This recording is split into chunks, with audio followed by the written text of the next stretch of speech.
Oh, kok ada ya rezim seperti ini ya? Kok ada ya rezim seperti ini? Bismillahirrahmanirrahim. Rindu surga.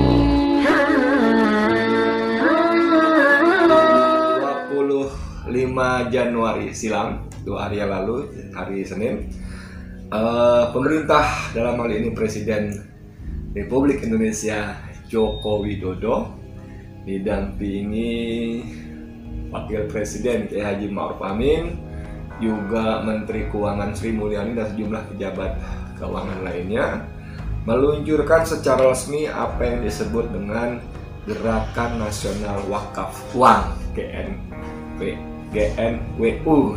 Nah, ini menarik saudara, karena ternyata kata Kiai Haji Ma'ruf Amin yang jadi wakil presiden, pemanfaatan wakaf masih lebih banyak hanya digunakan untuk bidang sosial peribadatan, yakni menjadikan masjid, madrasah, dan makam. 3M. Potensi wakaf Indonesia sekitar 2.000 triliun dan sekitar 188 triliun dalam bentuk uang. Coba siapa yang nggak miler 2.000 triliun, 188 triliun dalam bentuk uang? Siapa yang nggak miler? Siapa yang nggak miler? Walaupun Presiden Republik Indonesia dengan bangga, dengan galang, jangan khawatir, ada 11.000 triliun datanya di kantong saya. Kalau kita punya 11.000 triliun, ngapain pontang-panting cari utang kesana kemari dan seterusnya dan sebagainya? Ngapain uang haji diembat? Ngapain uang BPJS diembat? Aduh, udahlah. Ini negeri sakarat mulai gitu kan. Nah, jadi apa ambisinya? Bagaimana nggak tertarik ya? Di sini dikatakan ada tak berhenti di bank besar skala nasional. Salah satu program nyata dari Gerakan Nasional ini adalah memperluas kanal penerimaan wakaf. Memperluas kanal penerimaan wakaf, bukan penyaluran wakaf ya. Manfaat wakaf tadi menerima penerimaan wakaf melalui perbankan syariah dan lembaga-lembaga keuangan mikro syariah hingga pedesaan. Kata Ma'ruf Amin, mereka harus menyebar merata untuk melayani masyarakat yang ingin berwakaf di seluruh Indonesia.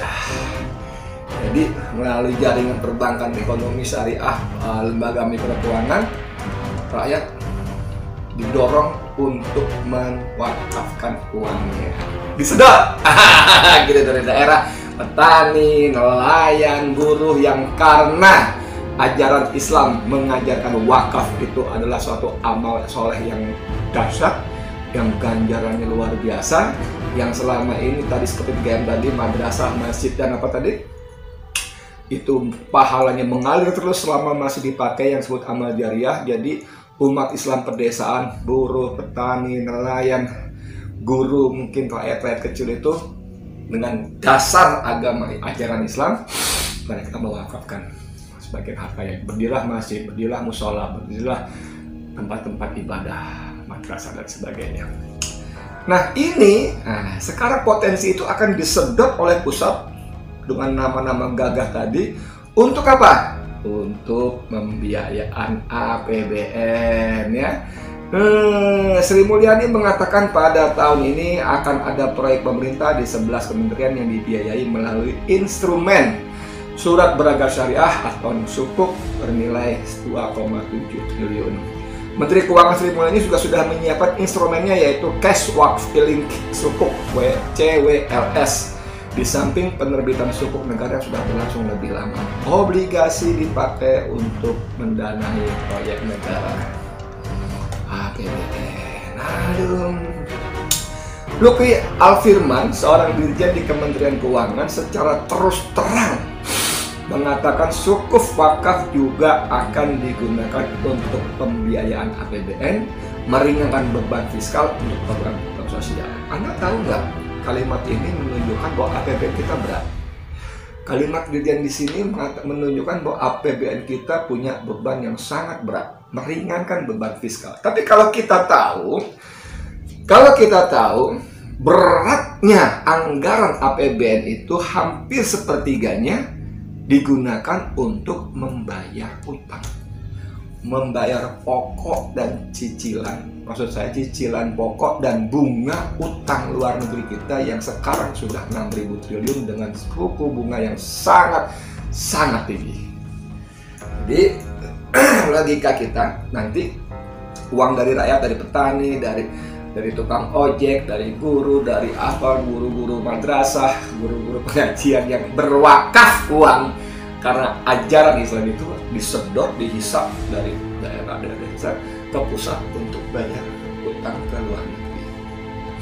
Yang utang itu nggak jelas dipakai apa, siapa yang terima dan lain-lain. Kita tahu sekarang ini adalah sebagian dari utang itu digunakan untuk membiayai program bansos, bantuan sosial yang digarong, dirampok, dimaling oleh Menteri Sosial yang dari Partai Demokrasi Indonesia Perjuangan PDIP yang berkali-kali menampilkan diri, memproklamasikan diri, berkuar-kuar sebagai partai wong cilik. Menterinya bisa tega mengambil jatah wong cilik yang katanya menjadi basis partai ini.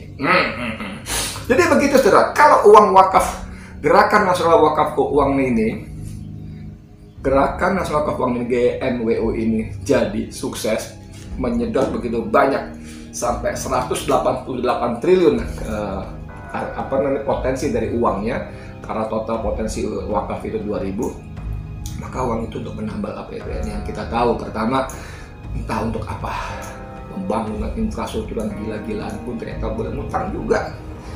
Uangnya uang BUMN yang ditugasi dan juga ngutangnya. Untuk itu BUMN kita dalam tempo beberapa waktu dekat ini akan meledak, harus menanggung pembayaran bunga-bunga utangnya dahsyat luar biasa.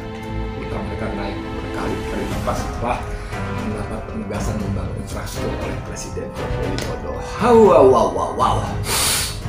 Ya, pada tahun 2020 Badan Pengelola Dana Haji mencatat saldo 143 triliun, sebesar 99 triliun ditempatkan dalam produk investasi dan 43 triliun ditempatkan di bank syariah. Dana ini bisa lebih cepat menggelembung karena Omnibus Law tidak menemukan pajak. Jadi bagaimana pemerintah? Ini lucunya ya saudara. Di sini lucunya saudara, pemerintah sangat ngiler, ngeces. Akhirnya menetes, ngeces. Melihat potensi dana umat Islam yang ratusan triliun. Setelah dana haji digunakan untuk macam-macam, 2 tahun lalu pengelolanya namanya Anggito Abimanyu itu mengatakan akan membiayai infrastruktur senilai berapa ya? 88 triliun kalau nggak salah, kemudian kita ribut dan dibatal. Sekarang wakaf. Bayangkan saudara, wakaf. Kemudian ada lagi orang netizen. Ini memang jahil netizen kita ya. Sri Mulyani berharap bisa bangun infrastruktur senilai 597 miliar dari dana wakaf. Ya kan? Di atas ada yang komentar tweetnya, bangun infrastruktur dari wakaf. Apa dana APBN sudah bangkrut? Dana utang 6.000 triliun sudah habis. Iya, coba kita bertanya pada rumput yang bergoyang. Badung, jahil-jahil memang netizen kita, masya Allah. Ini dari Tengku Zulkarnain kita tahu, Kiai Sepuh ini memang dahsyat luar biasa. Beliau Tengku Zulkarnain menulis dalam tweetnya, Ustadz Tengku Zul ya, beberapa artis wafat, Jokowi sampaikan duka cita. Oke. Ada yang kita ingat, Glenn Fredly lah, siapa segala macam. Syekh Ali Jaber dan Sayyidul Walid Habib Ali Assegaf wafat, tak terdengar ucapan duka cita beliau. Oke. Giliran mau ngumpul uang wakaf, uang umat Islam, presiden, wakil presiden, dan menteri keuangan turun semua. Dan beliau bertanya, begitu pentingnya artis dan uang beliau. Nah, ini ada lagi nih, lucu. Kita suka dapat WA, pesan-pesan SMS yang nipu, ya kan? Nih ada di sini di screenshotnya. Selamat, Anda mendapat hadiah 100 juta rupiah program kuota internet unlimited T-Cell. Kode PIN ini berlaku 2 hari. Mohon verifikasi di ini.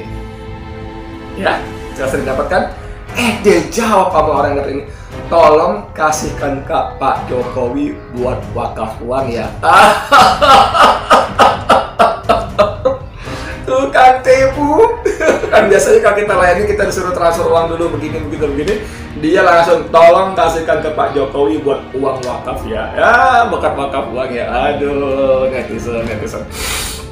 Ini ada lagi dari Tengku Yul. Takut uangnya dimaling, Tengku Zul enggan ikut gerakan wakaf nasional. Aduh. Jokowi luncurkan gerakan nasional wakaf uang, potensinya besar 188 triliun. Lalu ini ada judul Sri Mulyani berharap bisa bangun infrastruktur senilai 590 miliar dari dana wakaf, yang fotonya dia bicara pakai kerudung putih, kerudung disampir.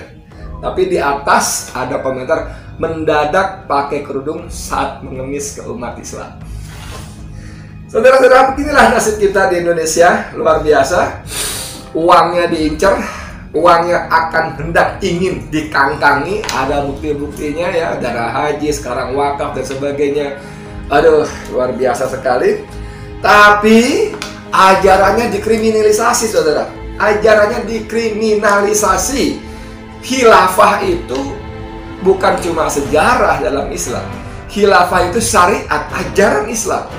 Kalau kita buka kitab-kitab fikih ulama-ulama salaf, ulama terdahulu, bahkan kita punya dulu kitab fikih Sulaiman Rashid yang diajarkan di sekolah di SMA, saya masih ingat waktu tahun 80-an.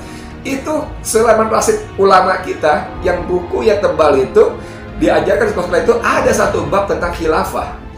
Jadi khilafah itu syariat Islam yang oleh pemerintah Indonesia pertama dilarang, kemudian dikriminalisasi. Para pendukungnya, para pengusungnya kemudian diberi stempel-stempel radikal, ekstrim dan sebagainya.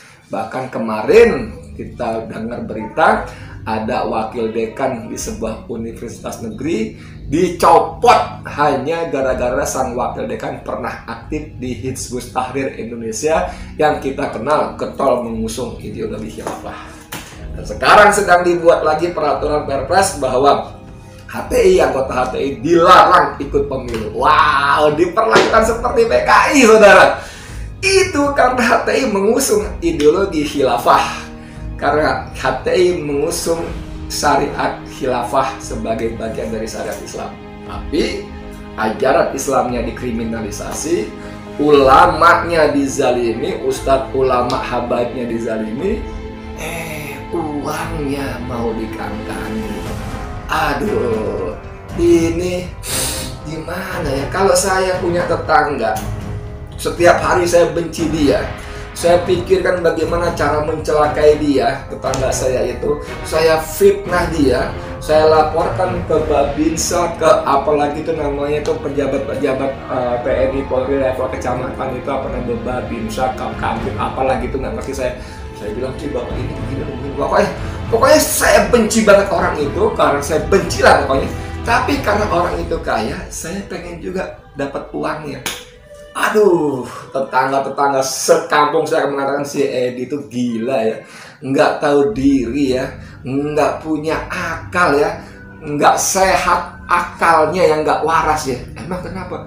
Bayangin, dia benci banget sama bapak A itu, tapi dia juga pengen dapat duitnya. Dia fitnah bapak itu, dia laporin ke polisi, dia jelek-jelekin ke orang-orang, dia bikin status medsos segala macam, tapi dia pengen dapat duit bapak itu. Ini manusia Edi Mulyadi ini gila. Nah, itulah yang terjadi Indonesia, saudara-saudara, terhadap pemerintah negeri ini. Pemerintah yang benci banget sama Islam, ajaran Islam yang dikriminalisasi, para pengusungnya yang berusaha menegakkan syariatnya dimusuhi, dipenjara, dizalimi, uangnya mau dikangkangi dengan berbagai peraturan, berbagai macam Kepres apapun lah namanya. Oh, kok ada ya rezim seperti ini ya? Kok ada ya rezim seperti ini?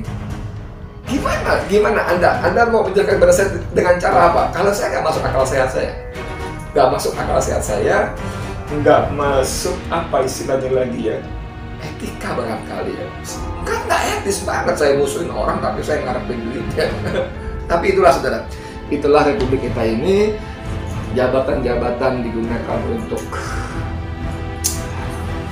hukum, hukum digunakan, dilipat, ditekuk, dijungkir balikan untuk menyelamatkan jabatannya, untuk melanggengkan jabatan pangkat kekuasaannya.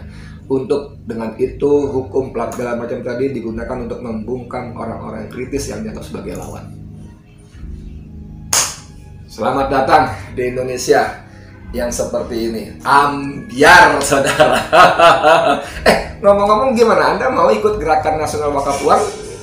Kalau saya seperti Tengku Zul, ogah takut dimaling. Orang yang jelas-jelas hasil ngutang untuk bansos saja dimaling, apalagi uang wakaf yang memang sejak awal umat Islam berwakaf itu kan, tanda kutip ya, niat hilang. Dia nggak mikirin lagi, nggak mikirin returnnya, nggak mikirin keuntungan, udah uang hilang gitu, dianggap hilang sebagai bagian dari amal jariah, amal soleh di hadapan Allah. Makanya umat Islam relatif nggak rewel. Nah ini yang ditangkap oleh para penguasa negeri kita. Bismillahirrahmanirrahim. Rindu surga.